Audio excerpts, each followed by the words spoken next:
എല്ലാ കൂട്ടുകാർക്കും ശുഭരാത്രി നേർന്നുണ്ട്. നമുക്ക് കിരണിന്റെയും കല്യാണിയുടെയും നാളത്തെ നല്ലൊരു പ്രൊമോ വിശേഷം കേട്ടാലോ? അങ്ങനെ നാളത്തെ വിശേഷം നമ്മൾ കാണുന്നേ മനോഹറിന്റെ വീട് കാണാനായിട്ട് വരുണിന്റെ അച്ഛനും അമ്മയൊക്കെ അങ്ങോട്ട് വന്നിരിക്കുകയാണ്. അങ്ങനെ രാഹുലുമായിട്ട് സംസാരിച്ചുകൊണ്ടിരിക്കുകയാണ്. ഈ സമയത്ത് രാഹുൽ മനോഹറിനെ കുറിച്ച് വളരെയധികം പൊക്കി പറയുന്നുണ്ട്. അങ്ങനെയെങ്കിലും പൊക്കി പറഞ്ഞ് ഈ കല്യാണം നടക്കുവാണെങ്കിൽ തന്റെ മോളുടെ തലേന്ന് ഈ ഒഴിയാബാധയൊന്നും പോകുമല്ലോ എന്ന് കരുതിയിട്ടാണ് അങ്ങനെയൊക്കെ പറയണേ. പിന്നീട് വരുണിന്റെ അച്ഛൻ പറഞ്ഞു, എത്രയും പെട്ടെന്ന് തന്നെ സുഖമാവട്ടെ. അല്ല, കല്യാണത്തിന്റെ സമയത്ത് എഴുന്നേറ്റ് നടക്കാൻ പറ്റുമെന്ന് ചോദിക്കാം. ഇത് കേട്ടപ്പോ രാഹുലോട് അങ്ങനെ എഴുന്നേക്കാൻ പറ്റുമെന്ന് തോന്നില്ല. എഴുന്നേക്കാൻ പറ്റുവാണെങ്കിൽ ഞാൻ ഉറപ്പായിട്ടും കല്യാണത്തിന് വരുമെന്ന് പറയാം. എന്റെ മോന്റെ കല്യാണമല്ലേ, എനിക്ക് കൂടാതിരിക്കാൻ പറ്റില്ലല്ലോ എന്ന് പറയാണ്. ഇത് കേട്ടപ്പോ മനോഹർ അത് ശരിയായിട്ടുള്ള കാര്യമാണ്. എങ്ങനെ അച്ഛനെ അതിനു മുമ്പ് തന്നെ എഴുന്നേപ്പിച്ച് നടത്തണം തന്നെ എന്റെ ആഗ്രഹം. പക്ഷെ പറയാൻ പറ്റില്ല. അച്ഛന് നല്ല ട്രീറ്റ്മെന്റ് എത്രയും പെട്ടെന്ന് തന്നെ കൊടുക്കണം എന്നൊക്കെ പറയാണ്. പിന്നെ അമ്മയുടെ കാര്യമാണ് സംശയം. അമ്മയ്ക്ക് വരാൻ പറ്റുമോ എന്ന് പോലും അറിയത്തില്ല. അമ്മയ്ക്കും കുറച്ച് പ്രശ്നങ്ങളൊക്കെ ഉണ്ട്, ഫ്രാക്ചറും കാര്യങ്ങളൊക്കെ ഉണ്ടായിട്ടുണ്ട്. അതുകൊണ്ടാ അമ്മ ഇങ്ങോട്ട് ബോംബെന്ന് ഇങ്ങോട്ടേക്ക് കൊണ്ടുവരാത്തെ. ആന്റിയാണ് ഇപ്പം അച്ഛനെ നോക്കണേന്നൊക്കെ പറയണം. ഇത് കേട്ടപ്പം സുഗന്ധി പറഞ്ഞു, അല്ല ആന്റി പാവം അല്ലേ, അതുകൊണ്ടല്ലേ ഇത്ര കാര്യമായിട്ട് അച്ഛനെ നോക്കണല്ലേന്ന് ചോദിക്കുക. അത് ശരിയാ, ആന്റി പാവാണ്, എല്ലാ കാര്യത്തിനും ഓടി നടക്കും. എന്റെ കാര്യത്തിനാണ് ശരി, അച്ഛന്റെ കാര്യത്തിനാണ് ശരി, എല്ലാ കാര്യത്തിനും ഓടി നടന്ന് കാര്യങ്ങളൊക്കെ ചെയ്യുന്ന ആന്റിയാന്ന് പറയണം. അല്ല, ഇവിടെ വേറെ ആരും ഇല്ലേന്ന് ചോദിക്കുകയാണ്. വേറെ ആരും ഇല്ല, ഞങ്ങളൊക്കെ തന്നെ ഉള്ളെന്ന് പറയാണ്. ഓ അങ്ങനെ. പിന്നീട് ഓരോ വിശേഷങ്ങളൊക്കെ ചോദിക്കുകയാണ്. അതിനുശേഷം വരുണിന്റെ അച്ഛൻ പറഞ്ഞു, അതെ കല്യാണം നല്ല ആർഭാടമായിട്ട് നടത്തണം എന്ന് തന്നെയായിരുന്നു ഞങ്ങളുടെ ആഗ്രഹം. പക്ഷെ ഇങ്ങനത്തെ ഒരു സ്ഥിതിഗതിയിലാണെങ്കിൽ പിന്നെ നമ്മൾ എങ്ങനെയാ നല്ല രീതിയിൽ നടത്തണമെന്ന് ചോദിക്കുക. ഇത് കേട്ടപ്പം ഒരു നിമിഷം ആലോചിച്ചിട്ട് മനോഹർ പറഞ്ഞു, അത് ശരി തന്നെയാ. അച്ഛൻ ഇങ്ങനെ വയ്യാതെ കിടക്കുന്ന സമയത്ത്, അമ്മയ്ക്കും വയ്യായിരിക്കുന്ന സമയത്ത് ഒത്തിരി ആർഭാടമായിട്ട് നടത്തുന്നതോട് എനിക്കും അത്ര താല്പര്യം ഇല്ലാന്ന് പറയാം. ഇത് കേട്ടത് രാഹുലോട്, അതിനെന്താ കുഴപ്പം, എനിക്ക് വയ്യാതിരിക്കുന്ന ഓർത്തോണ്ട് നിങ്ങള് കല്യാണം ഗംഭീരമാക്കാതിരിക്കണം, നല്ല അതിഗംഭീരമായിട്ട് തന്നെ നടക്കട്ടെ എന്ന് പറയാം. അല്ല, ഒറ്റ മോളുള്ളെന്നല്ലേ പറഞ്ഞേ? അതെ, ഞങ്ങൾക്ക് ഒറ്റ മോളേ ഉള്ളൂ. അവൾക്കാണെങ്കിലോ ഇങ്ങനെ സംസാരശേഷി ഇല്ലാത്തൊരു ഇതാന്ന് പറയണ. ഇത് കേട്ടത് ഒരു നിമിഷം ആലോചിച്ചിട്ട് രാഹുൽ പറഞ്ഞു, അതൊന്നും കുഴപ്പമില്ല, ഇവനുണ്ടല്ലോ ജീവൻ, നല്ല പൊന്നു പോലെ മോളെ നോക്കിക്കോളെന്ന് പറയാം. അത്രയ്ക്കും നല്ല സ്നേഹമുള്ള എന്റെ മോനായതുകൊണ്ട് പറയല, അത്രയ്ക്കും നല്ല സ്നേഹമാന്ന് പറയണ. ഇത് കേട്ടതും സുഗന്ധി പറഞ്ഞു, എനിക്ക് അത്ര പറഞ്ഞാൽ മതി, ഞങ്ങൾക്ക് നല്ല ടെൻഷൻ ഉണ്ടായിരുന്നു. മോളെ കാണാൻ വരുന്നവരെ ഇനിയിപ്പോ സ്വത്തും പണവും മോഹിച്ചിട്ടാണെന്ന്. കാരണം മൂടാനുള്ള സ്വത്തും പണമുണ്ട്. പക്ഷെ പറഞ്ഞിട്ട് എന്താ കാര്യം, മോൾക്ക് ഈ വൈകല്യം ഉള്ളതുകൊണ്ട് ഞങ്ങൾക്കൊരു ടെൻഷൻ ഉണ്ടായിരുന്നേ. അപ്പൊ ഇനി ആ കാര്യത്തിൽ ഒരു പേടി വേണ്ട. അത് മാത്രമല്ല ഞങ്ങളുടെ ഏറ്റവും വലിയ ടെൻഷൻ എന്ന് പറഞ്ഞാൽ, വരുന്നവര് സ്വത്തും പണവും മോഹിച്ചിട്ട് വരുന്നവരാണെങ്കിൽ പിന്നെ എന്റെ മോളുടെ ജീവിതം തകർന്നില്ലേ, അത് മാത്രമായിരുന്നു. ഇത് കേട്ടപ്പോ മനോഹർ പറഞ്ഞു, അതൊന്നും അത്ര കാര്യമാക്കി എടുക്കണ്ട അമ്മേ, എല്ലാം ശരിയാവുന്നേ, കല്യാണം ഒന്ന് കഴിഞ്ഞോട്ടെ, അവളെ ഞാൻ കൊണ്ടുപോയി ചികിത്സിച്ചോളാം, ആ കാര്യം എനിക്ക് വിട്ടു തന്നേക്കെന്നൊക്കെ പറയാണ്. അപ്പോഴേക്കും അങ്ങോട്ടേക്ക് ശാരി വരുവാണ്. ശാരി വന്നിട്ട് പറഞ്ഞു, അല്ല നിങ്ങളോട് സംസാരിച്ചോണ്ടിരിക്കുകയാണ്, വന്നേ ഞാൻ ചായയൊക്കെ എടുത്തു വെച്ചെന്ന് പറയാണ്.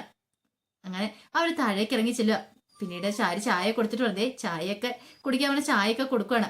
മനോഹർ ചായയൊക്കെ എടുത്തു കൊടുത്ത് ഭയങ്കര സന്തോഷത്തിൽ ഇങ്ങനെ നിൽക്കുകയാണ്. പിന്നീട് ശാരിയായിട്ട് സംസാരിക്കുന്നുണ്ട്. ശാരി വന്ദനോട് കാര്യങ്ങളൊക്കെ ചോദിച്ചു കഴിയുമ്പോഴത്തേനും വന്ദന ആംഗി ഇങ്ങനെ കാണിക്കുകയാണ്. കുറച്ച് കാര്യങ്ങളൊക്കെ ശാരിക്കും മനസ്സിലായി. പിന്നീട് ശാരി പറഞ്ഞു, എന്താണെങ്കിലും ഞങ്ങളുടെ മോന്റെ ഒരു ഭാഗ്യം തന്നെയാണ്, മീണ്ടാൻ വയ്യെങ്കിലും മോള് നല്ല കുട്ടിയാന്ന് ഞങ്ങൾക്ക് മനസ്സിലായെന്ന് പറയണം. നല്ലൊരു കുടുംബം തന്നെയല്ലേ വന്നിരുന്നിരിക്കുന്നത്, അതുകൊണ്ട് ആ കാര്യത്തിൽ ഞങ്ങൾക്ക് ഇനി ഒരു പേടിയും വേണ്ടെന്ന് പറയണം. മനോഹർ പറഞ്ഞു, ആകെപ്പാടെ ഒരു പോരായ്മ ഉള്ളതെന്ന് പറഞ്ഞാൽ വന്ദനയ്ക്ക് സംസാരിക്കാൻ പറ്റില്ലെന്നുള്ള, അതൊന്നും ഞങ്ങൾ കാര്യമാക്കുന്നില്ല ആന്റി. ഈ കല്യാണം ഉറപ്പായിട്ടും നടക്കണം. പിന്നെ കല്യാണത്തിന്റെ കാര്യത്തിൽ നിങ്ങൾ ടെൻഷൻ അടിക്കൊന്നും വേണ്ടെന്ന് പറയണം. ഇത് കേട്ടോ സുഗന്ധി പറഞ്ഞു, ഞങ്ങൾക്ക് എന്ത് ടെൻഷൻ, ഇവിടെ വന്ന കണ്ടോട് കൂടിയിട്ട് ഞങ്ങളുടെ മനസ്സിലുണ്ടായിരുന്ന ആ ടെൻഷൻ കൂടെ അങ്ങോട്ട് മാറിക്കിട്ടി. ഇങ്ങോട്ട് വരുന്ന സമയത്ത് ഞങ്ങൾക്ക് നല്ല ടെൻഷൻ ഉണ്ടായിരുന്നു, എങ്ങനെയായി തീരും ഏതായി തീരും എന്നൊക്കെ. പക്ഷെ വീട്ടിൽ വന്ന ആൾക്കാരുടെ എല്ലാം സംസാരിച്ച് കഴിഞ്ഞപ്പോഴത്തേനും ആ ടെൻഷൻ അങ്ങോട്ട് മാറി. ആന്റി ആളും എത്ര നല്ല സ്വഭാവമുള്ള ആളാ ഇല്ലേ, സംസാരം കേട്ടാൽ തന്നെ അറിയാം അതിന്റെ കുലീനത്വം കാര്യങ്ങൾ എന്നൊക്കെ പറഞ്ഞിട്ട് ശാരീരം അങ്ങോട്ട് പുകഴ്ത്തുവാണ് സുഗന്ധി. ഇത് കേട്ടപ്പം ശാരി പറഞ്ഞു, അങ്ങനെയൊന്നുമില്ല. പിന്നീട് ശാരിയോട് ചോദിച്ചു, എത്ര മക്കളുണ്ട് അങ്ങനെയൊക്കെ ചോദിക്കുകയാണ്. ശാരി പറഞ്ഞു, എനിക്ക് ഒരു മോള് മാത്രം ഉള്ളെന്ന് പറയണം. ഓ അങ്ങനെയാണല്ലേ. പിന്നീട് ശാരിയും സുഗന്ധിയും സംസാരിച്ചുകൊണ്ടിരിക്കുന്ന സമയത്ത് ശാരി പറഞ്ഞു, അതെ ഇവന്റെ ആന്റി ആയതുകൊണ്ട് ഞാൻ പറയുമല്ലോ കേട്ടോ, ഇവനെ പോലെ നല്ലൊരു മോനെ മരുമോനായിട്ട് കിട്ടണമെങ്കിൽ നിങ്ങൾ പുണ്യം ചെയ്യണമെന്ന് പറയണം, അത്ര നല്ല സ്വഭാവം ഇവന്റെ എന്ന് പറയണം.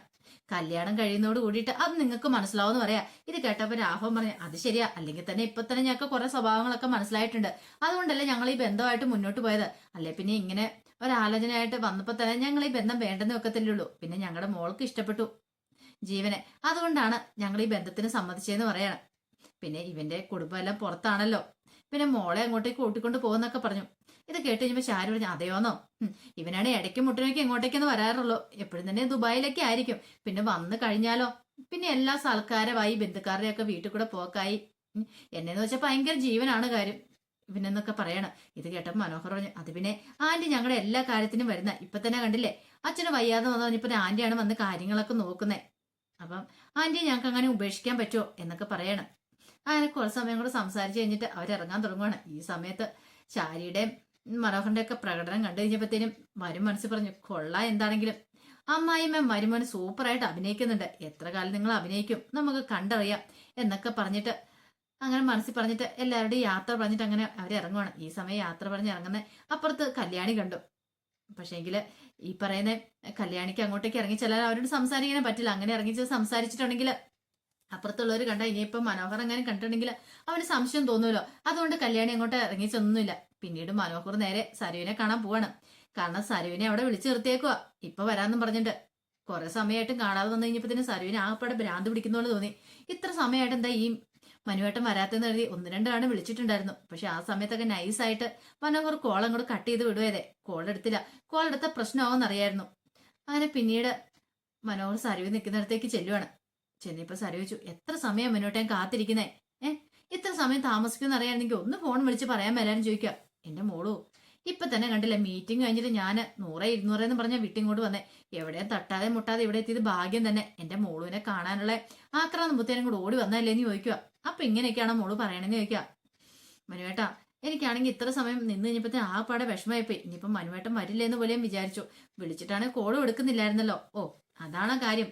അതൊന്നും ഓർത്ത് മോള് വിഷമിക്കണ്ട. ഞാൻ അങ്ങനെ മോളോട് ഇട്ടിട്ട് അങ്ങോട്ട് പോകുന്ന മോളിന് തോന്നുന്നുണ്ടോ? മീറ്റിംഗ് കുറച്ച് ലേറ്റ് ആയതുകൊണ്ടല്ലേ. വാ, നമുക്ക് ആദ്യം ഫുഡ് കഴിക്കാന്ന് പറയണം. അങ്ങനെ സരീനെ കൊണ്ട് നല്ലൊരു റെസ്റ്റോറൻറ്റിലേക്ക് കയറുവാണ്. ഫുഡ് കഴിക്കാൻ വേണ്ടി കയറുവാണ്. അങ്ങനെ അവരെ ഫുഡൊക്കെ കഴിച്ചതിന് ശേഷം മോളിന് ഇനി എന്താ ഡ്രസ്സാ വേണ്ടേ, കാര്യം ചെയ്യാം, നമുക്ക് ടെക്സ്റ്റൈൽ ഷോപ്പിലേക്ക് പോകാന്ന് പറയണം. അങ്ങനെ കുറച്ച് പർച്ചേസിങ് കാര്യങ്ങളൊക്കെ നടത്തുവാണ്. ആ സമയം സരി പറഞ്ഞു, മനുവേട്ടനെ പോലെ ഒരാളെ കിട്ടിയത് എന്റെ ജീവിതത്തിൽ ഏറ്റവും വലിയ ഭാഗ്യം. കുറച്ച് ദിവസം ഞാൻ വീട്ടിൽ നിന്ന് ആകെപ്പാറ ബോറടിച്ചിരിക്കുമായിരുന്നു. എന്ത് ചെയ്യണമെന്ന് പോലും അറിയില്ലായിരുന്നു. മനുവേട്ടനും കൂടെ ഈ സമയത്ത് വന്നില്ലായിരുന്നെങ്കിൽ എനിക്ക് ആകെപ്പാടെ സമനില തെറ്റിയാണെന്ന് പറയാണ്. ഇത് കേട്ട മനോഹർ പറഞ്ഞു, അതൊക്കെ എനിക്കറിയാം, അതുകൊണ്ടല്ലേ കൃത്യസമയത്ത് തന്നെ ഞാൻ ഇങ്ങോട്ടേക്ക് ഓടി വന്നേ. അല്ലെങ്കിൽ പിന്നെ ഞാൻ വരുമെന്നോ?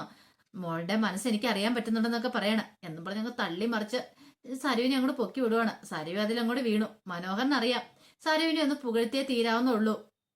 അതിൽ അവളങ്ങ് ഫ്ലാറ്റ് ആയിക്കോളുന്നു. താൻ എന്ത് പറഞ്ഞാലും അവള് പിന്നെ വിശ്വസിക്കും. തന്നെ അവിശ്വസിക്കാനൊന്നും പോകുന്നില്ലെന്ന്. അങ്ങനെ സരുവിനെ ഒന്ന് സന്തോഷിപ്പിച്ചതിന് ശേഷമാണ് മനോഹർ വീട്ടിലേക്ക് കൂട്ടിക്കൊണ്ട് വരുന്നത്. ആ സമയം ശാരി നേരെ രാഹുലിന്റെ അടുത്തേക്ക് എന്നു. രാഹുലിന്റെ അടുത്ത് എന്നിട്ട് പറഞ്ഞു, എന്നാലും സമ്മതിച്ചു വന്നു. ഓ, എന്തൊരു അഭിനയം അവൻ കാഴ്ചവെച്ചെന്ന് പറയാണ്. ഇത് കേട്ടപ്പോ രാഹുൽ പറഞ്ഞു, അവൻ മാത്രമല്ല നമ്മൾ നന്നായിട്ട് അഭിനയിച്ചില്ലേന്ന് ചോദിക്കാം. എന്ത് ചെയ്യാൻ പറ്റും, ആ മാരണം എങ്ങനെയല്ലോ എന്റെ മോളുടെ തലേന്ന് നിന്ന് ഒഴിഞ്ഞു പോട്ടെ എന്ന് കരുതിയിട്ടാണ് ഞാൻ അഭിനയിക്കാൻ കൂട്ടുന്നത്. അല്ല ഞാൻ കാണിച്ചു കൊടുക്കാരെന്ന് പറയാണ്. എത്രയും പെട്ടെന്ന് ഈ കല്യാണം ഒന്ന് നടന്നു കഴിയുവാണെങ്കിൽ നമ്മളുടെ മോള് രക്ഷപ്പെട്ടെന്ന് പറയാം. രാഹുൽ പറഞ്ഞു, അങ്ങനെ പൂർണ്ണമായിട്ട് രക്ഷപ്പെട്ടെന്ന് പറയാൻ പറ്റില്ല.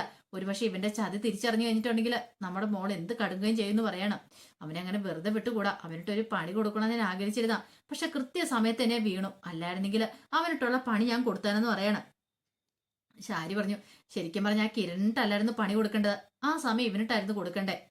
ഇവനല്ലേ നമ്മുടെ മോളെ ഈ വിധമാക്കി വെച്ചത്, ഇവനിട്ട് വേണമായിരുന്നു ആദ്യം കൊടുക്കാനെന്ന് പറയാണ്. ഇനിയിപ്പൊ അത് പറഞ്ഞിട്ട് കാര്യമില്ല, ഞാനെന്ന് എഴുന്നേറ്റോട്ടെ. എഴുന്നേറ്റ് കഴിഞ്ഞിട്ട് ഞാൻ ചില തീരുമാനങ്ങളൊക്കെ എടുത്തിട്ടുണ്ടെന്ന് രാഹുൽ പറയണം. നിങ്ങൾ ഇനി എഴുന്നേറ്റിട്ട് ഏത് കാലത്ത് എന്ത് ചെയ്യാനാ? ഒരിടത്ത് അനന്തരവൻ, ഒരിടത്ത് ഇതേ അമ്മ എന്നാ നിങ്ങള് രണ്ടുപേരും കൂടെ അവിടെ എവിടെയായിട്ട് ഇങ്ങനെ കിടക്കത്തല്ലേ ഉള്ളൂ. രണ്ടുപേരും ഉടനെ എഴുതിയെന്ന് ഏൽക്കുന്ന എനിക്ക് തോന്നുന്നില്ല എന്ന് പറയാണ്. ഈ സമയം കിരണും കല്യാണിയും കൂടെ സംസാരിച്ചുകൊണ്ടിരിക്കുക. കല്യാണി പറഞ്ഞു, ഇനിയിപ്പം ആർക്കെങ്കിലും എന്തെങ്കിലും സംശയം തോന്നുമെന്ന് എനിക്ക് നല്ല ടെൻഷൻ ഉണ്ടെന്ന് കല്യാണി കിരണിനോട് പറയാം. എന്താ അങ്ങനെ പറയാൻ കാരണം? അല്ല, അങ്ങനെ ഇടിച്ച് ഇട്ടെന്ന് ഇനിയിപ്പം കിരണേട്ടനാന്നെങ്ങാനും ആർക്കെങ്കിലും ഡൗട്ട് അടിച്ചാലോ? അതെങ്ങനെ ഡൗട്ട് അടിക്കുന്നേ? എനിക്ക് എഴുന്നേക്കാൻ മതി, ഞാൻ കിടക്കുമല്ലേ. അതൊക്കെ ശരി തന്നെ, ഒരു കാര്യം ചെയ്യാം, തൽക്കാലത്തേക്ക് കിരണേട്ടൻ ഇനിയിപ്പോ ഇവിടെ കിടക്കണ്ട, തൽക്കാലത്തേക്ക് പല ഒരു വേറൊരു മുറിയിലേക്ക് മാറാന്ന് പറയാം. അതെന്താ, ആരും വരുമ്പോ കിരണേട്ടൻ ആർക്കും മോൻ കൊടുക്കണ്ടെന്ന് പറയാണ്. അങ്ങനെ കൊടുത്താൽ ശരിയാത്തില്ല, കുറച്ച് ദിവസത്തേന് കിരണേട്ടന് തീരെ വയ്യ എന്നൊക്കെ പറഞ്ഞുകൊണ്ട് വേറൊരു മുറിയിലേക്ക് മാറി കിടക്കുന്നത് നല്ലതെന്ന് പറയാണ്. വരുന്നവർക്ക് അല്ലെങ്കിൽ വല്ല സംശയമൊക്കെ തോന്നില്ല. ഇവിടെ കിടന്നിട്ടുണ്ടെങ്കിൽ ചിലപ്പം നമ്മൾ രണ്ടുപേരും പരസ്പരം ചിലപ്പോൾ മറന്നുപോകും. ചിലപ്പോൾ എന്തെങ്കിലും സംസാരിച്ചുകൊണ്ടിരിക്കുന്ന സമയത്തോ അല്ലെങ്കിൽ അങ്ങനെ എന്തെങ്കിലുമൊക്കെ ആണെങ്കിൽ പെട്ടെന്ന് ആരെങ്കിലും കയറി വന്നിട്ടുണ്ടെങ്കിലോ അപ്പം നമ്മുടെ കള്ളത്തരമൊക്കെ പിടിക്കപ്പെടില്ലെന്ന് ചോദിക്കുകയാണ്. അതുകൊണ്ടാണ് ഞാൻ പറഞ്ഞത് വേറൊരു മുറിയിലേക്ക് മാറുവാണെങ്കിൽ അതായിരിക്കും നല്ലതെന്ന് പറയണം. അത് ശരിയാ നീ പറഞ്ഞത്, അതൊരു നല്ല കാര്യം തന്നെയാന്ന് പറയാണ്. ഒരു കാരണവശാലും പിടികൊടുക്കാൻ പാടില്ല. കുറച്ച് നാളത്തേക്കിനൂടെ ഈ ഒളിച്ചുകളി തുടരണം. കുറച്ച് കാര്യങ്ങൾ ചെയ്തു തീർക്കാണ്ട് അതിനുശേഷം മാത്രം മതി ബാക്കി സത്യങ്ങളൊക്കെ എല്ലാവരുടെയും വെളിപ്പെടുത്തുന്നത് എന്ന് കിരൺ പറയാണ്. പിന്നീട് ഗംഗാപ്രസാദിനെ കാണിക്കുന്നുണ്ട്. എന്തിനാ ഏതാണെന്നൊന്നും അറിയത്തില്ല. കിരണിനെ ഇല്ലാതാക്കാൻ വരുന്നതാണോ അതോ ഇപ്പോഴത്തെ അവന്റെ പ്രധാന ടാർജറ്റ് കാർത്തികയാണല്ലോ, കാർത്തികന് ഉന്നം വെച്ച് വരുന്നതാണോന്ന് അറിയത്തില്ല. അപ്പൊ അതിന്റെ വിശേഷങ്ങളൊക്കെ നാളെ കാണാൻ പോകുന്നേ. ആ വിശേഷങ്ങളൊക്കെ നമുക്ക് എല്ലാവർക്കും കാത്തിരിക്കാട്ടോ. ഒരിക്കൽ കൂടി എല്ലാവർക്കും ശുഭരാത്രി നേർന്നു നിർത്തുന്നു. നന്ദി.